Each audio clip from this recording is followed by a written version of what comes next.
بسم اللہ الرحمن الرحیم۔ جب سے کائنات بنی اس وقت سے لے کر اس وقت تک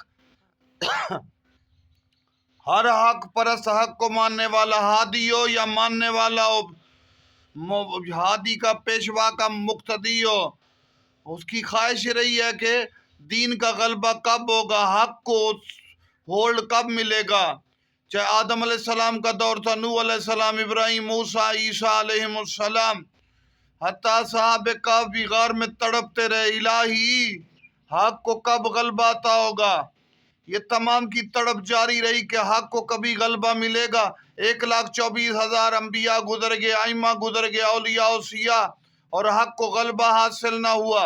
تو میں کہوں گا آدم سے لے کر اس وقت تک اور قیامت تک تمام کے لیے فقط یہی پہچان ہے، روایات، قرآن کی آیات، کہ ابھی تک غلبہ نہیں ہوا تو باطل نابود ہوگا اور حق ہر جگہ پر غالب ہوگا۔ یہ سرکار امام مہدی علیہ السلام کے دور میں پورا ہوگا۔ تمام انبیاء، اولیاء و صیاح کی تمنائیں پوری ہوں گی، تمام کی حسرتیں اس وقت شادمانیوں میں بدل جائیں گی جب عسکری کا لال میرے مولا مہدی آئیں گے اور حق کو غلبہ عطا فرمائیں گے۔